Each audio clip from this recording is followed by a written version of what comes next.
हल्दी घाटी का युद्ध मुगल बादशाह अकबर और महाराणा प्रताप के बीच 18 जून 1576 ईस्वी को लड़ा गया था। अकबर और राणा के बीच यह युद्ध महाभारत युद्ध की तरह विनाशकारी सिद्ध हुआ था। ऐसा माना जाता है कि युद्ध में न तो अकबर जीत सका और न ही राणा हारे। मुगलों के पास सैन्य शक्ति अधिक थी तो राणा प्रताप के पास जुझारू शक्ति की कोई कमी नहीं थी। उन्होंने आखिरी समय तक अकबर से संधि की बात स्वीकार नहीं की और मान सम्मान के साथ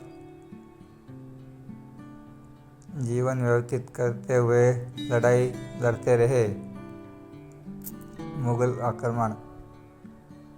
उदय सिंह वर्ष 1541 ईस्वी में मेवाड़ के राणा हुए थे। जब कुछ ही दिनों बाद अकबर ने मेवाड़ की राजधानी चित्तौड़ पर चढ़ाई की। मुगल सेना ने आक्रमण कर चित्तौड़ को घेर लिया था, लेकिन राणा उदय सिंह ने अकबर अधीनता स्वीकार नहीं की। हजारों मेवाड़ियों की मृत्यु के बाद जब उन्हें लगा कि चित्तौड़गढ़ अब नहीं बचेगा, तब उदय सिंह ने चित्तौड़ को जयमल और पत्ता आदि वीरों के हाथ में छोड़ दिया था और स्वयं अरावली के घने जंगलों में चले गए। वहां उन्होंने नदी की बाढ़ रोक उदय सागर नामक सरोवर का निर्माण किया था। वही उदय सिंह ने अपनी नई राजधानी उदयपुर बसाई। चित्तौड़ के विध्वंस के 4 वर्ष बाद ही उदय सिंह का देहांत हो गया। उनके बाद महाराणा प्रताप ने भी युद्ध जारी रखा और मुगल अधीनता स्वीकार नहीं की। हल्दी घाटी का युद्ध भारतीय इतिहास में प्रसिद्ध है। यह युद्ध के बाद महाराणा प्रताप की युद्ध नीति छापामार लड़ाई की रही थी। अकबर ने मेवाड़ को पूर्ण रूप से जीतने के लिए 18 जून 1576 ईस्वी में आमेर के राजा मान सिंह एवं आसफ खां के नेतृत्व में मुगल सेना को आक्रमण के लिए भेजा। दोनों सेनाओं के मध्य गोगुदा के निकट अरावली पहाड़ी की हल्दी घाटी शाखा के मध्य युद्ध हुआ। इस युद्ध में राणा प्रताप पराजित हुए। लड़ाई के दौरान अकबर ने कुंभलमेर दुर्ग से महाराणा प्रताप को खदेड़ दिया तथा मेवाड़ पर अनेक आक्रमण करवाए, किंतु प्रताप ने अधीनता स्वीकार नहीं की। युद्ध राणा प्रताप के पक्ष में निर्णायक नहीं हो सका। खुला युद्ध समाप्त हो गया था, किंतु संघर्ष समाप्त नहीं हुआ था। भविष्य में संघर्षों को अंजाम देने के लिए प्रताप एवं उनकी सेना युद्धस्थल से हटकर पहाड़ी प्रदेश में आ गई थी। मुगलों के पास सैन्य शक्ति अधिक थी तो राणा प्रताप के पास जुझारू शक्ति अधिक थी। जहांगीर से संघर्ष।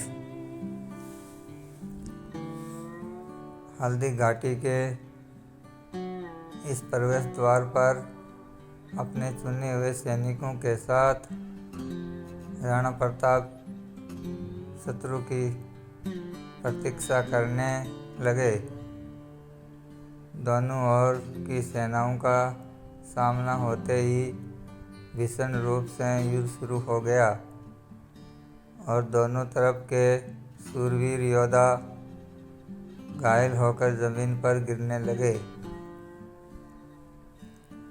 प्रताप अपने घोड़े पर सवार होकर द्रुत गति से शत्रु की सेना के भीतर पहुंच गए और राजपूतों के शत्रु मान सिंह को खोजने लगे।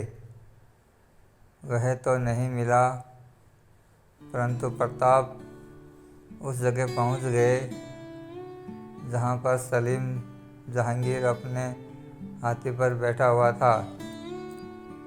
प्रताप की तलवार से सलीम के कई अंगरक्षक मारे गए और यदि प्रताप के भाले और सलीम के बीच में लोहे की मोटी चादर वाला हौदा नहीं होता तो अकबर अपने उत्तराधिकारी से हाथ धो बैठता। प्रताप के घोड़े चेतक ने अपने स्वामी की इच्छा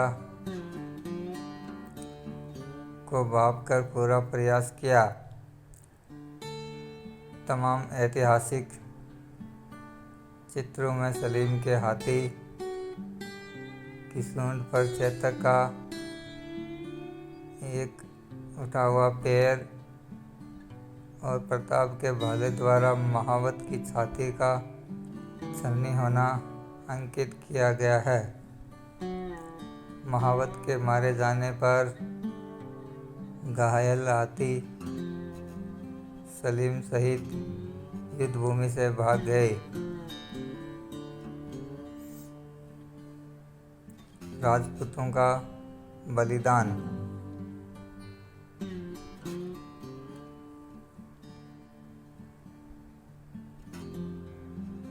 इस समय युद्ध अत्यंत भयानक हो उठा था। सलीम पर राणा प्रताप के आक्रमण को देखकर असंख्य मुगल सैनिक उसी तरफ बढ़े और प्रताप को